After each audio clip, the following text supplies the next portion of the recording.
ትንቢተ ዮናስ ምዕራፍ 1 የእግዚአብሔርም ቃል ወደ አማቴ ልጅ ወደ ዮናስ እንዲህ ሲል መጣ። ተነስተህ ወደዚያች ወደ ታላቂቱ ከተማ ወደ ነነዌ ሂድ፣ ክፋታቸውም ወደፊት ወጥቷልና በእርሷ ላይ ስበክ። ዮናስ ግን ከእግዚአብሔር ፊት ወደ ተርሴስ ይኮበልል ዘንድ ተነሣ፣ ወደ ኢዮጴም ወረደ። ወደ ተርሴስም የምታልፍ መርከብ አገኘ። ከእግዚአብሔር ፊት ኮብልሎ ከእነርሱ ጋር ወደ ተርሴስ ይሄድ ዘንድ ዋጋ ሰጥቶ ወደ እርሷ ገባ። እግዚአብሔርም በባሕሩ ላይ ታላቅ ነፋስን አመጣ፣ በባሕርም ላይ ታላቅ ማዕበል ሆነ። መርከቢቱም ልትሰበር ቀረበች፣ መርከበኞቹም ፈሩ። እያንዳንዱም ወደ አምላኩ ጮኸ። መርከቢቱም እንድትቀልላቸው በውስጧ የነበረውን ዕቃ ወደ ባሕር ጣሉት። ዮናስ ግን ወደ መርከቡ ውስጠኛው ክፍል ወርዶ ነበር፣ በከባድ እንቅልፍም ተኝቶ ነበር። የመርከቡም አለቃ ወደ እርሱ ቀርቦ ምነው ተኝተሃል? እንዳንጠፋ እግዚአብሔር ያሰበን እንደሆነ ተነስተ አምላክን ጥራ አለው። እርስ በርሳቸውም ይህ ክፉ ነገር በማን ምክንያት እንዳገኘን እናውቅ ዘንድ ኑ ዕጣ እንጣጣል ተባባሉ። ዕጣም ተጣጣሉ። ዕጣውም በዮናስ ላይ ወደቀ። የዚያን ጊዜም ይህ ክፉ ነገር በማን ምክንያት እንዳገኘን እባክህ ንገረን። ሥራህስ ምንድን ነው? ከወዴትስ መጣህ? አገርስ ወዴት ነው? ወይስ ከማን ወገን ነህ? አሉት። እርሱም እኔ ዕብራዊ ነኝ፣ ባሕሩንና የብሱን የፈጠረውን የሰማይን አምላክ እግዚአብሔርን አመልካለሁ አላቸው። እነዚያም ሰዎች ከእግዚአብሔር ፊት እንደኮበለለ እርሱ ስለነገራቸው አውቀዋልና እጅግ ፈርተው ይህ ያደረግከው ምንድን ነው አሉት። ባሕሩንም ሞገዱ አጥብቆ ያናውጠው ነበርና ባሕሩ ከእኛ ዘንድ ጸጥ እንዲል ምን እናድርግብህ አሉት። እርሱም ይህ ታላቅ ማዕበል በእኔ ምክንያት እንዳገኛችሁ አውቃለሁና አንስታችሁ ወደ ባሕር ጣሉኝ፣ ባሕሩም ጸጥ ይልላችኋል አላቸው። ሰዎቹ ግን ወደ ምድሩ ሊመለሱ አጥብቀው ቀዘፉ። ዳሩ ግን ባሕሩ እጅግ አብዝቶ ይናውጣቸው ነበርና አልቻሉም።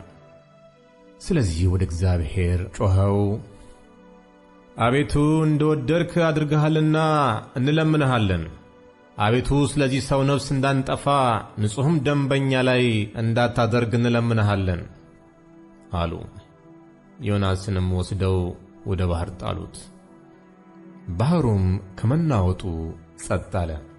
ሰዎቹም እግዚአብሔርን እጅግ ፈሩ፣ ለእግዚአብሔርም መሥዋዕትን አቀረቡ፣ ስለትንም ተሳሉ።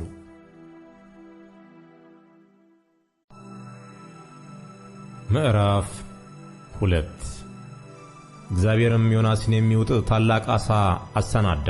ዮናስም 3 ቀንና 3 ሌሊት በዓሣ ሆድ ውስጥ ነበር።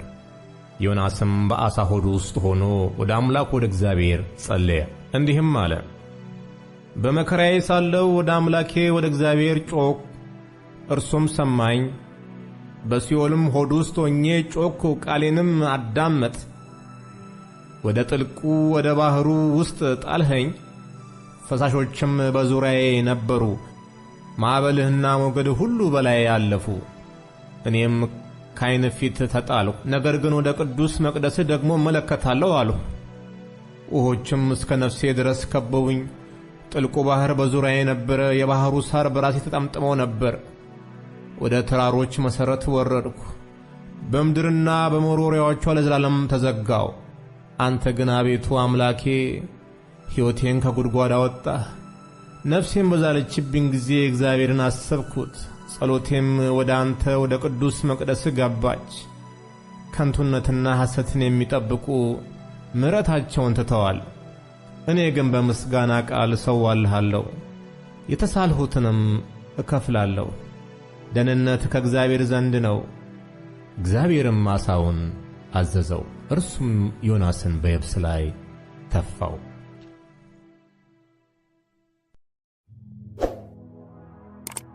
ምዕራፍ 3 የእግዚአብሔርም ቃል ሁለተኛ ወደ ዮናስ እንዲህ ሲል መጣ።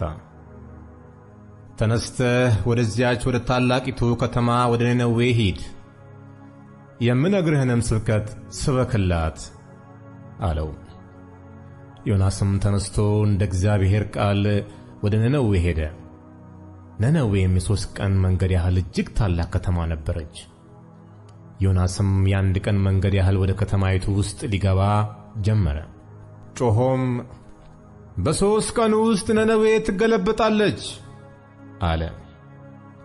የነነዌም ሰዎች እግዚአብሔርን አመኑ፣ ለጾም አዋጅ ነገሩ። ከታላቁም ጀምሮ እስከ ታናሹ ድረስ ማቅ ለበሱ። ወሬውም ወደ ነነዌ ንጉሥ ደረሰ። እርሱም ከዙፋኑ ተነስቶ መጎናጸፊያውን አወለቀ፣ ማቅም ለበሰ፣ በአመድም ላይ ተቀመጠ፣ አዋጅም አስነገረ። በነነዌም ውስጥ የንጉሡንና የመኳንንቱን ትእዛዝ አሳወጀ። እንዲህም አለ፣ ሰዎችና እንስሶች፣ ላሞችና በጎች አንዳች አይቅመሱ፣ አይሰማሩም፣ ውሃንም አይጠጡ። ሰዎችና እንስሶችም በማቅ ይከደኑ፣ ወደ እግዚአብሔርም በብርቱ ይጩኹ። ሰዎቹም ሁሉ ከክፉ መንገዳቸውና በእጃቸው ካለው ግፍ ይመለሱ። እኛ እንዳንጠፋ እግዚአብሔር ተመልሶ ይጸጸት እንደሆነ ከጽኑ ቁጣው ይመለስ እንደሆነ ማን ያውቃል? እግዚአብሔርም ከክፉ መንገዳቸው እንደተመለሱ ሥራቸውን አየ። እግዚአብሔርም ያደርግባቸው ዘንድ በተናገረው ክፉ ነገር ተጸጽቶ አላደረገውም።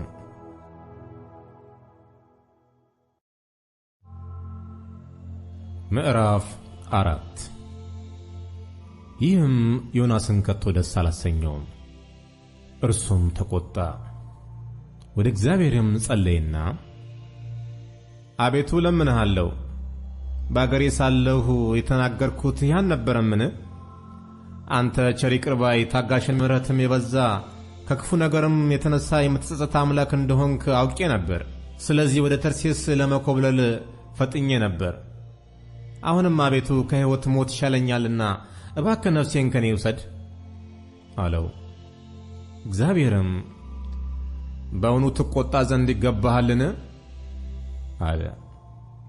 ዮናስም ከከተማይቱ ወጣ፣ ከከተማይቱም በስተ ምሥራቅ በኩል ተቀመጠ። ከተማይቱንም የሚያገኛትን እስኪያይ ድረስ በዚያ ለራሱ ዳስ ሰርቶ ከጥላው በታች ተቀመጠ። እግዚአብሔር አምላክም ቅል አዘጋጀ፣ ከጭንቀቱም ታድነው ዘንድ በራሱ ላይ ጥላ እንድትሆን በዮናስ ላይ ከፍ ከፍ አደረጋት። ዮናስም ስለ ቅሊቱ እጅግ ደስ አለው። በነጋው ግን ወገግ ባለ ጊዜ እግዚአብሔር ትልን አዘጋጀ፣ እርሷም ቅሊቱን እስክትደርቅ ድረስ መታቻት። ፀሐይም በወጣች ጊዜ እግዚአብሔር ትኩስ የምሥራቅ ነፋስ አዘጋጀ። ዮናስ እስኪዝል ድረስም ፀሐይ ራሱን መታው። ለራሱም ሞትን ፈለገና ከሕይወት ሞት ይሻለኛል አለ። እግዚአብሔርም ዮናስን በውኑ ስለዚህች ቅል ትቈጣ ዘንድ ይገባሃልን? አለው። እርሱም እስከ ሞት ድረስ እቈጣ ዘንድ ይገባኛል አለ። እግዚአብሔርም አንተ ተበቅል ዘንድ ላልደከምክባት ላላሳደግሃትም በአንድ ሌሊት ለበቀለች በአንድ ሌሊትም ለደረቀችው ቅል አዝነሃል። እኔስ ቀኛቸውንና እግራቸውን የማይለዩ 120,000 የሚበልጡ ሰዎችና ብዙ እንስሶች ላሉባት ለታላቂቱ ከተማን ለነነዌ አላዝንምን? አለው።